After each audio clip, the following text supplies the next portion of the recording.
ఈరోజు teachers colony Jagadamba colony ప్రాంగణంలో ఉన్న సీతారామచంద్రస్వామి దేవాలయం మరియు శివాలయం నందు శ్రీరామనవమి ఉత్సవాన్ని అంగరంగ వైభవంగా పూర్తి చేసుకోవడమైంది. ఈ సందర్భంగా పురప్రములకు జిల్లా వాసులకు అందరూ కూడా శుభాకాంక్షలు తెలియజేస్తూ గత 36 సంవత్సరాల నుండి ఈ రామాలయంలో ప్రతి ఏటా శ్రీరామనవమి ఉత్సవాలు ఘనంగా నిర్వహిస్తూ వస్తున్నాం. ఈ ఏడాది ప్రత్యేకత ఏంటంటే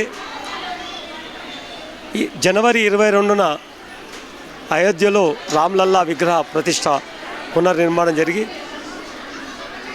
గొప్ప మందిరాన్ని, భవ్య మందిరాన్ని మనం 5 ఏళ్ల తర్వాత నిర్మించుకున్న ఉత్సాహంలో ఈసారి మనము కళ్యాణం నిర్వహించుకున్నాము.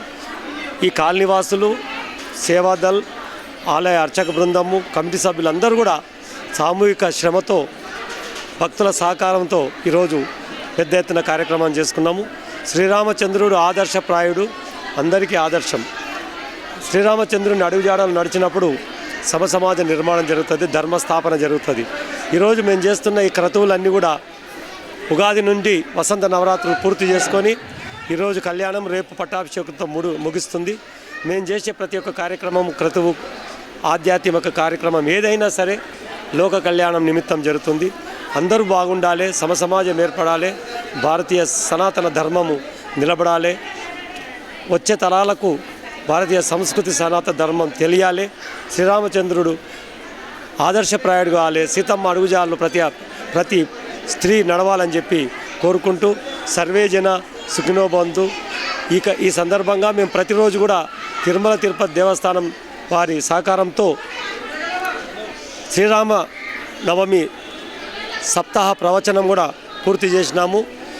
తర్వాత రేపు పట్టాభిషేకంతో కార్యక్రమం పూర్తవుతుంది. చాలామంది భక్తుల సహకారంతో ఆలయ ప్రాంగణంలో ఫ్లోరింగ్ కూడా మేము పూర్తి చేసినాము. వారందరూ కూడా ఈరోజు ధన్యవాదాలు తెలుపుతున్నాము. ప్రజాప్రతినిధులు, విఐపీలు చాలామంది వచ్చిండ్రు. భక్తులందరూ కూడా ఇక్కడ వచ్చి క్రమశిక్షణ పాటిస్తూ ఇంకా కూడా లైన్లో భక్తులందరూ దర్శనం చేసుకుంటున్నారు. అందరికీ సహకరించిన వారందరికీ పేరు పేరున ధన్యవాదాలు తెలుపుతూ జై శ్రీరామ్, జై హింద్. ఈరోజు శ్రీరామనవమి సందర్భంగా అందరికీ శుభాకాంక్షలు తెలుపుతున్నా. ఈరోజు మార్నింగ్ నుంచి కూడాను శ్రీరాముల వారి పల్లకి సేవ, ఆ తర్వాత ధ్వజారోహణ, దాని తర్వాత మళ్ళీ కళ్యాణ మహోత్సవం నిర్విఘ్నంగా చాలా జయప్రదంగా జరిగింది.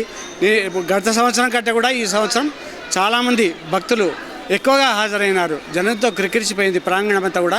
దానికి అనుకూలంగా ఆలయం కమిటీ మొత్తం ఫ్లోరింగ్ చేసి ప్రతి చోట షామియానాలు ఏర్పాటు చేసి, మంచినీళ్ళు ఏర్పాటు చేసి భక్తులకు అసౌకర్యం కలగకుండా అన్ని విధాల సహకరించి చక్కగా నిర్వహించినారు.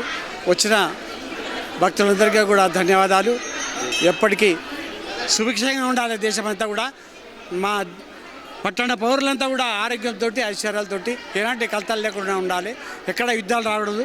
ఓం శాంతి.